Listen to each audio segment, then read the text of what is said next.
So you're a small business or you're a scout group and you need to take recurring payments. In theory, it sounds actually not that big an issue, but in practice, it's actually quite complicated. We're here at GoCardless to see how you guys are attacking this problem. Hiroki Takeuchi, what exactly is the problem you're solving? Okay, so we believe that accepting recurring payments should be as easy and simple as taking a one-off payment in a shop. But unfortunately, that's not the case. The reason is because the tools that people use at the moment aren't built for the job.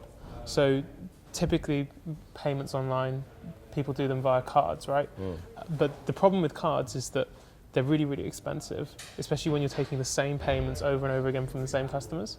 And also they fail a lot as well. You know, your card, it can expire, you can lose your card details, and then you have to get a new one. And then all your payments, everyone's suffered that thing where, you lose your card. Yeah, exactly. And then you have to get all your, renew all your subscriptions. And it turns out that for a lot of subscription businesses, that's the number one reason why they lose their customers is when payments fail. And you lose that customer, it's going to be tough to get them back. Exactly. And then there's another way of taking payments, which is designed specifically for recurring payments. This, like in the US, it's called ACH. Over here in the UK, it's called Direct Debit. And that's a tool that's really great for recurring payments, but it was designed in a different age when people were signing pieces of paper and sending them around to the bank system. And actually accepting payments like that online is really, really hard. You're actually making an announcement about the next phase of the company. Yeah, so up until now we've been working with smaller organisations, but what we found is that over the last year and a half, we've been attracting larger and larger businesses. And so we're announcing a new version of our product. It's called GoCardless Pro, and it's targeted at much bigger organisations. So we're working with companies like Funding Circle, which is another fintech company in London, which is growing really fast, and bigger companies, more established companies like The Guardian to help them collect their recurring payments. And there's something particularly interesting about the European aspect of this. It's quite common in Europe to do this. In the UK, about 75% of adults will have an active direct debit at any one time. It's the most common way of paying like these really large organisations like your gas bill or your TV. Utility bills. Exactly. But up until now, if you've been a smaller business, or even if you've been a fairly large business but it's not a core focus for you, it's not been really that practical to take these payments. You have to go to your bank, get set up, and that can take anything from 6 weeks in the best case, all the way to months if you're unlucky. A lot of the time they won't even give you access unless you've got a certain amount of revenue and trading history.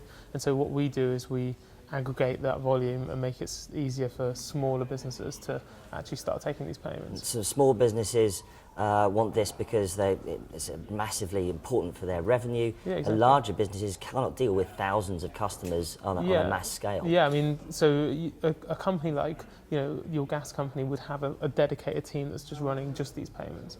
And if you're a technology company, even a fairly large one, that might not be something that you really want. You don't run your operations in the same way. And so what we do is we build technology to abstract away a lot of that complexity so that you can automate it. Financial technology, fintech, is quintessentially associated with London because of its long history in finance. You're a fintech startup, you're closely associated with the city and the financial world, but you're doing things differently. What's the angle that fintech startups are taking in London particularly? Yeah, that's interesting. I think that there's a couple of things where we view the world in a different way to some of the more traditional financial companies. I think the first one is in the name, right? It's the technology aspect. So we see ourselves very clearly as a technology company, not really a finance company. And we believe in creating great technology to automate a lot of the problems that you face in these industries typically.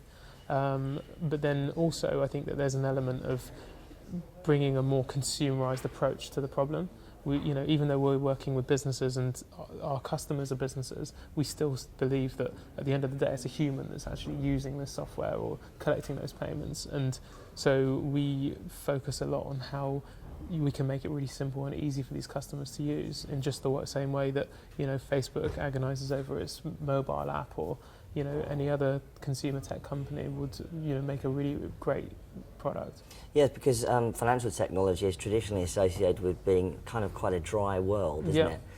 You're bringing, you're an XYC company. You're bringing much more sort of user interface and design to the whole problem. Yeah, well, I mean, I think it's fundamental, right? You need to make sure that if you're making software where the fundamental premise is making it easy and simple, that it's actually easy to use. Otherwise, you're kind of regressing on your promises. Do you feel a part of a kind of a movement in London, a kind of a scene around fintech? Yeah, definitely. There's a bunch of really interesting companies in London. You've got people like TransferWise, Funding Circle. You've got some of the older companies as well, like Wonga or Zopa, that have been around for a bit longer. And I think there's definitely an ecosystem developing. And what's really interesting is that it's not just that these companies are springing up one by one on their own. We're actually working together as well and plugging some of each other's gaps. So we help to power the payments for companies like Funding Circle or Crowdcube, which is a crowdfunding platform based in London. But then you've also got people like TransferWise working with Currency Cloud, which is another fintech company in London. And so there's definitely a lot of like collaboration going on as well, which is really good. What's been the reaction amongst the traditional staid institutional financial technology companies and the banks to what you're providing? I mean, I think that there's definitely some appetite to try and like help and facilitate the growth of fintech in London. So you're kind of hearing the right kind of noises from some of the banks.